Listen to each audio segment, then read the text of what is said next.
Hi guys, welcome to social post. నేను మీ చాణక్య. మరి middle class వారు చేసే ఫైనాన్షియల్ అతిపెద్ద మిస్టేక్ ఏది? ఉంటాయి. చాలా మిస్టేక్స్ మనకు తెలియకుండానే చేసి నిజంగా మంచి మంచి ఆపర్చునిటీస్ అనేది కూడా మనం కూడా లూజ్ అయిపోతుంటాం. అలాంటివి తప్పులు చేయకుండా ఉండాలి అంటే ఏం చేస్తే బెటరో ఇప్పుడు మనం దాని గురించి చెప్పడానికి ఇప్పుడు మనతో పాటు కూడా ప్రత్యూష రెడ్డి గారు ఉన్నారు.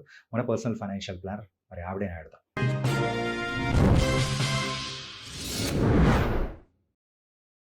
హాయ్ మ్యామ్, నమస్తే మ్యామ్. నమస్తే అండి. మ్యామ్, సో ఎందుకు మ్యామ్ మిస్టేక్స్ అనేది కూడా కామన్‌గా జరుగుతూ ఉంటాయి? మెయిన్‌గా మిడిల్ క్లాస్ పీపుల్‌లో ఫైనాన్షియల్ పరంగా. ఇప్పుడు మిడిల్ క్లాస్ పీపుల్‌లో ఫైనాన్షియల్ పరంగా మిస్టేక్స్ ఎందుకు జరుగుతూ ఉంటాయి అనంటే, మనకి ముందు నుంచి గూడా మనకు సేవింగ్స్ ఒకటే అలవాటు. మన ఫ్యామిలీ ట్రెడిషన్‌లో ప్రతి ఒక్కరు మనకు సేవింగ్స్ గురించే చెప్తారు. లేకపోతే గోల్డ్ కొనండి అని చెప్తారు. లేకపోతే రియల్ ఎస్టేట్. అంటే ఎవ్రీథింగ్ ఈజ్ మెటీరియలిస్టిక్. యాహ్! మన కళ్ళకి కనిపించేది మాత్రమే మనం కొంటాము. అండ్ అదే సెక్యూర్డ్ అని చెప్పేసి మనం అనుకుంటాము. హ్మ్. సో మనకది జనరేషన్స్ నుంచి మనకది పాతుకుపోయింది మన బ్లడ్‌లో. హ్మ్.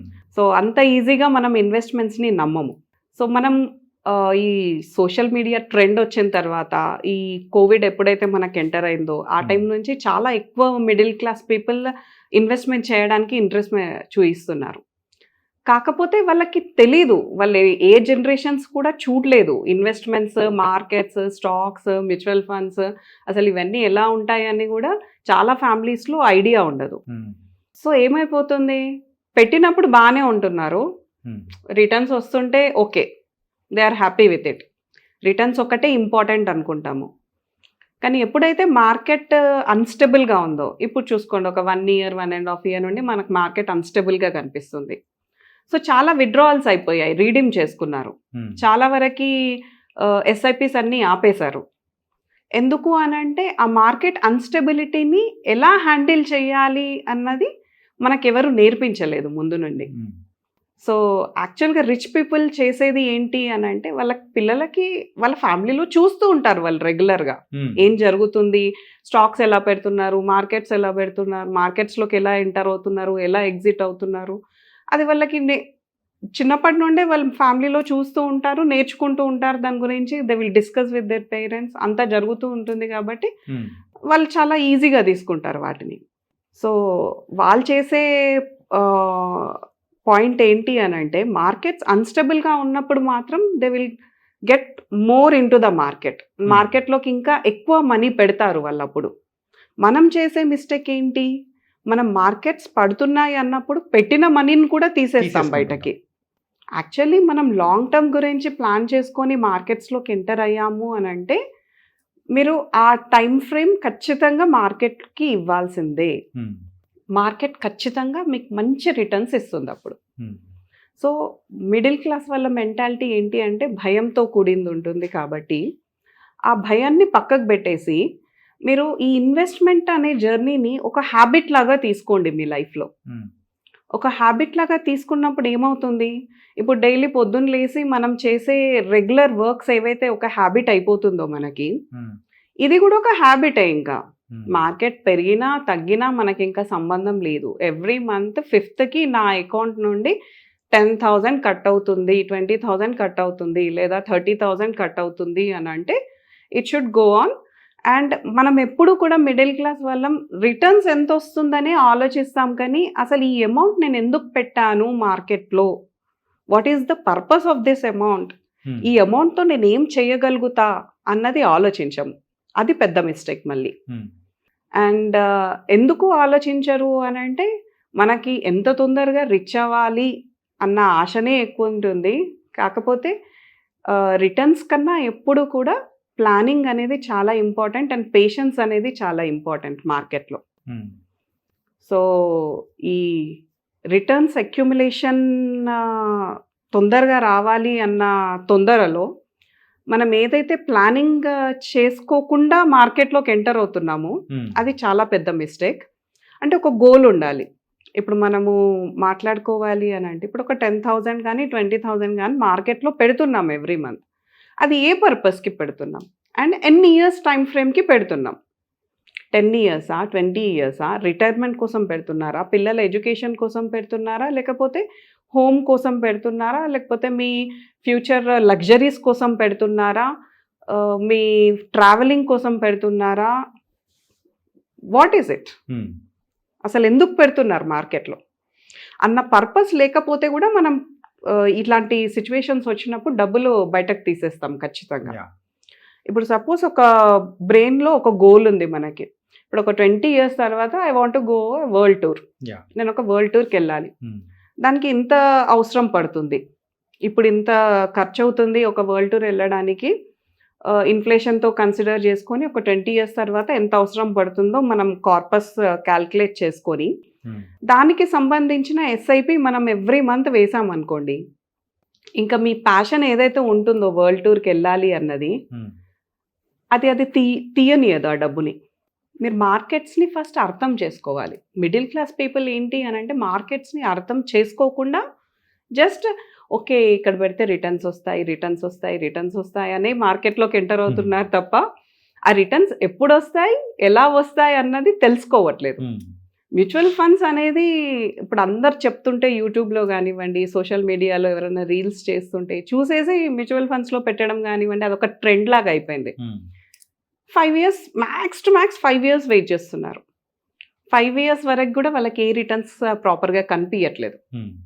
కనిపించకుండా చాలా వరకు ఈ మధ్యలో నేను మీట్ అయిన పీపుల్ కూడా వాళ్ళు ఏం చేస్తున్నారు, ఆ డబ్బులన్నీ బయటకు తీసేసి బయట వడ్డీకి తిప్పుకుంటే ఎక్కువ వస్తాయి నాకు అని చెప్పేసి మాట్లాడుతున్నారు.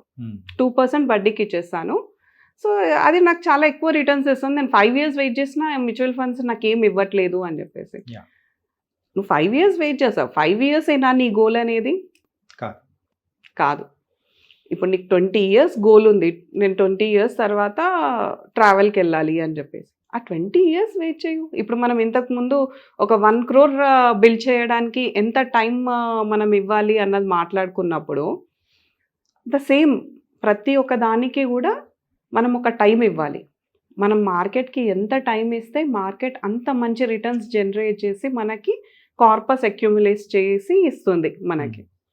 సో మెయిన్గా మిడిల్ క్లాస్ వాళ్ళు చేసే బిగ్గెస్ట్ మిస్టేక్స్ గురించి మాట్లాడుకుంటే వాళ్ళు ఎమర్జెన్సీ ఫండ్ గురించి ఆలోచించట్లేదు, అండ్ హెల్త్ ఇన్సూరెన్స్ గురించి ఆలోచించట్లేదు, టర్మ్ ఇన్సూరెన్స్ గురించి కూడా ఆలోచించట్లేదు.